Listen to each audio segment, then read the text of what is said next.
bienvenue sur l'Amour en Soi TV. Je suis contente de te retrouver pour te partager cette nouvelle capsule intitulée « Comment tomber enceinte ?» Oui, je réponds à une question qui m'a été posée dans les commentaires. Sylvie, comment tomber enceinte? Est-ce que tu connais un rituel pour tomber enceinte? Et d'ailleurs, je te remercie de m'avoir posé cette question. Alors, avant toute chose, je tiens à dire que je ne suis pas médecin.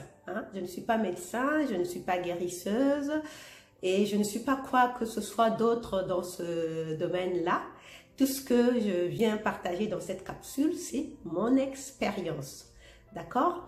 Alors, toi qui m'as posé cette question, je suppose que tu es certainement dans la trentaine ou peut-être plus. Parce que quand on est dans la vingtaine, c'est le genre de questions qu'on ne se pose pas. Pour la simple raison qu'on se dit qu'on a toute la vie devant soi pour tomber enceinte, pour avoir un enfant. Maintenant, à partir de 30 ans, quand le désir d'enfant commence à se faire fort et qu'on n'est jamais tombé enceinte, on commence à se poser ce genre de questions. C'est certainement ton cas. Tu as peut-être dépassé la trentaine et tu commences à te poser la question de comment tomber enceinte. Est-ce qu'il y a des rituels qui existent? Alors, la première chose, donc la première piste que je vais te donner concernant mon expérience telle que je l'ai vécue. Personnellement, moi, j'ai eu mon enfant à 33 ans. Mon fils, je l'ai eu à 33 ans. Donc, j'avais passé la trentaine. Et ce n'est qu'à partir de pendant toute la vingtaine, oui, même si je subissais la pression de mon alentour, de mon entourage, des tantes, maman et tout ça, qui voulaient que je... Moi, je ne me posais pas cette question, je me disais que j'avais le temps d'avoir un bébé. Mais à partir de 30 ans, la pression de la famille, les amis qui autour de moi, soit se marier, soit faisaient des bébés, soit certaines qui tombaient enceintes mais qui avortaient. Moi, j'étais la seule dans mon entourage qui n'était jamais tombée enceinte du tout. Donc, quand j'ai commencé à désirer un bébé à partir de 30 ans et que ça ne venait pas, j'ai commencé à avoir de sérieux doutes. À ce moment-là, donc ça c'est le premier conseil que je te donne. Tu vas d'abord consulter ton médecin traitant pour savoir si tout est en règle, si tout va bien. Donc, si ton médecin traitant te dit que tout va bien, médicalement tout va bien, il n'y a qu'à faire preuve de patience. À ce moment, tu passes à la deuxième étape. La deuxième étape, c'est de te poser la question. Pourquoi tu veux cet enfant? Est-ce que tu veux cet enfant pour combler la solitude? Est-ce que tu es seule et que tu veux cet enfant pour combler la solitude? Alors, si c'est pour cette raison, qui est OK, bien sûr, pose-toi la question, est-ce que c'est vraiment l'idéal pour toi? Est-ce que tu es à l'aise avec l'idée qu'un enfant puisse venir combler ta solitude? Parce que parfois on croit qu'on désire vraiment un enfant, mais en fait, c'est la solitude qui nous pèse. Et moi, c'était mon cas, c'est la solitude qui me pesait. Ce qui fait que même quand l'enfant est venu, la solitude était toujours là. Ce qui fait que c'était encore beaucoup plus douloureux en présence d'un enfant, avec un enfant. Tu vois, donc ça c'est des paramètres à considérer. Si c'est vraiment pour combler la solitude, travaille d'abord peut-être avec un thérapeute, peut-être avec un psychologue, peut-être avec un coach à répondre à ce besoin à combler ta solitude. Comment faire pour combler ta solitude?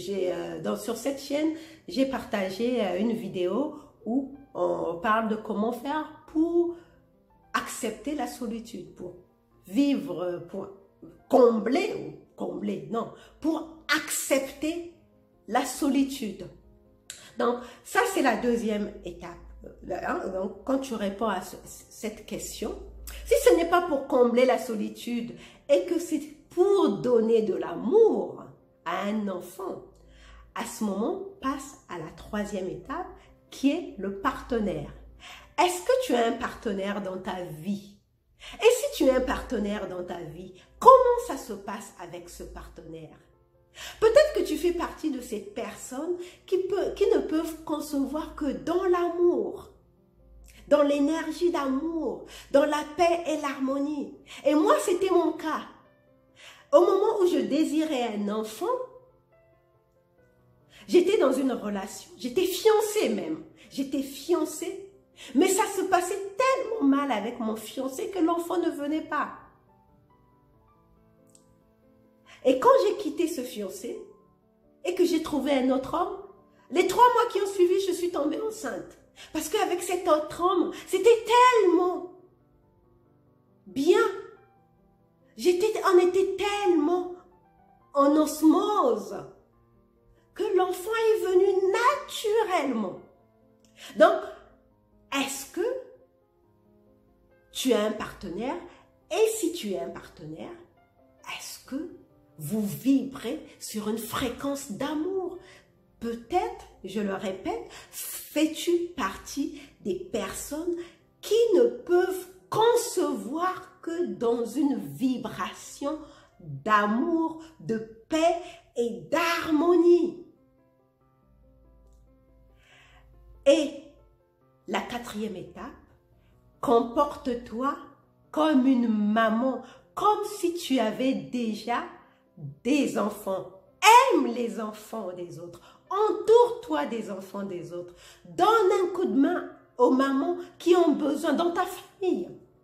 Moi, je suis congolaise et chez nous, toutes les mamans, toutes les femmes en âge de procréer, on les appelle maman. Les tatas, on les appelle pas tata, on les appelle maman. Et moi, ça me faisait tellement plaisir que même si je n'avais pas d'enfants, que mes nièces, mes neveux m'appellent maman Sylvie, que j'étais heureuse de les avoir. Quand je devais les prendre en vacances ou aller rendre service pour aider mes cousines ou mes sœurs à faire du babysitting, pour moi, c'était comme si ces enfants étaient mes propres enfants que j'avais portés dans mon sein. J'étais vraiment dans l'énergie de la mère qui a des enfants. Donc, comporte-toi vraiment en maman.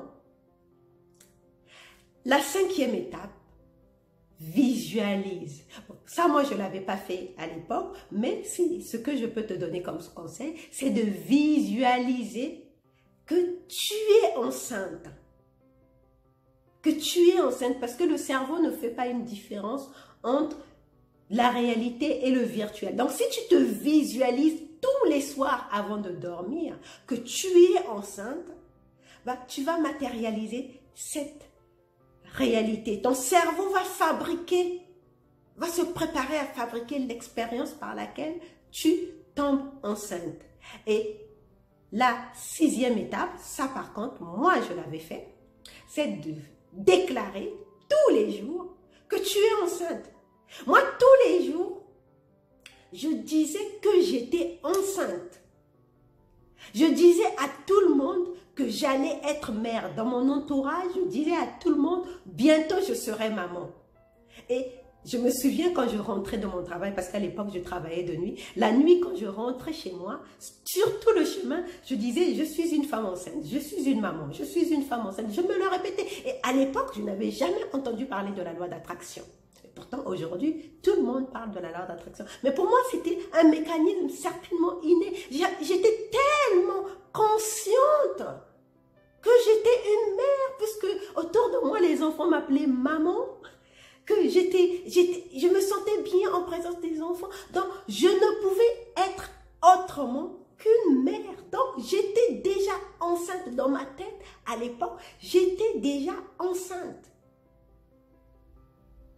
Et quelques mois plus tard, j'ai rencontré le père de mon enfant et je suis tombée enceinte parce que la relation était harmonieuse, j'étais détendue. Et la dernière clé que je vais te donner, lâche prise. Ça, c'est mon partenaire de l'époque, le père de mon enfant, qui à cette époque aussi m'avait donné ce conseil parce que à un moment donné, j'étais tellement focus sur ce projet bébé que je n'arrêtais pas de lui en parler. Il m'avait dit, Sylvie, détends-toi, lâche prise. En faisant ça, tu es en train de bloquer les énergies. Il avait raison. Quand je me suis détendue, j'ai lâché prise. Je suis tombée enceinte. Réellement, c'est comme ça que ça s'est passé. Je suis tombée enceinte dès le moment où j'ai suivi le conseil de mon partenaire à l'époque. Il m'a dit, détends-toi. Et dernier conseil que je te donne, souviens-toi ça, je l'ai entendu récemment, Dieu n'est jamais en retard. Ça, c'est dans un livre de métaphysique que je l'ai entendu. Dieu n'est jamais en retard. Si il est prévu et si c'est réellement ton désir, parce que tu es le créateur de ta vie, si c'est réellement ton désir et que tu l'as demandé à Dieu, à l'univers, à la conscience universelle, c'est que ça va venir. Ça ne peut être autrement, c'est la loi. Et Dieu n'est jamais en retard. Donc, toi, détends-toi, sois juste dans la paix, l'amour et l'harmonie.